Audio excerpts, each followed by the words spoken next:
നമ്മുടെ ലൈഫിലെ ഏറ്റവും വലിയ ഇൻവെസ്റ്റ്മെന്റ് എന്താ നിങ്ങൾക്ക് അറിയാം? അത് ടൈമാണ്, നമ്മുടെ സമയമാണ്. നമ്മുടെ സമയം നമ്മൾ എന്തൊക്കെ കാര്യങ്ങൾക്കായിട്ട് മാറ്റി വെക്കുന്നു, നമ്മുടെ സമയം നമ്മൾ എങ്ങനെ ചിലവഴിക്കുന്നതിനനുസരിച്ചാണ് നമ്മുടെ ഭാവി കിടക്കുന്നത്. നിങ്ങൾക്ക് ഇപ്പോൾ നിങ്ങളുടെ മുന്നിൽ ഒരുപാട് സമയമുണ്ട്. നിങ്ങൾ കുട്ടികളാണ്, നിങ്ങൾക്ക് പഠിക്കാനും ബാക്കി കാര്യങ്ങൾക്കൊക്കെ ഇപ്പോൾ ഒരുപാട് സമയമുണ്ട്. പക്ഷേ ഓരോ ദിവസം കഴിയുന്തോറും ആ സമയം ഇങ്ങനെ കുറഞ്ഞുകൊണ്ടിരിക്കുകയാണ്. 2026 മാർച്ചിൽ നിങ്ങൾക്ക് പ്രധാനപ്പെട്ട പബ്ലിക് എക്സാം വരാൻ പോകുന്നുണ്ട്.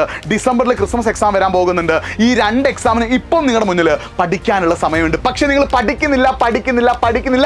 നിങ്ങളൊരു കാര്യം പോലും മര്യാദയ്ക്ക് പഠിക്കുന്നില്ല. കാരണം you are wasting your time. നിങ്ങളുടെ സമയം എന്താണ്? വെറുതെ ഒഴിവാക്കി കളയാണ്, വെറുതെ നശിപ്പിക്കുകയാണ് സമയം. അത് നഷ്ടപ്പെട്ടാൽ നമുക്ക് ഒരിക്കലും മക്കളെ തിരിച്ചു കിട്ടാൻ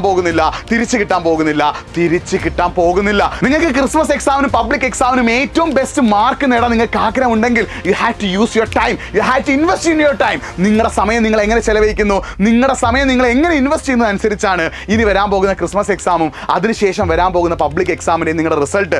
നിങ്ങൾ ചിന്തിക്കുക, സമയം മറ്റൊരാൾക്ക് വേണ്ടിയിട്ട് അനാവശ്യമായിട്ട് കളയണോ, നിങ്ങളുടെ ആവശ്യങ്ങൾക്കായിട്ട്, നിങ്ങളുടെ ബെനിഫിറ്റിനായിട്ട്, നിങ്ങളുടെ നല്ലതിനായിട്ട് വേണ്ടി സമയം ചെലവഴിക്കണോ? ചിന്തിക്കടാ.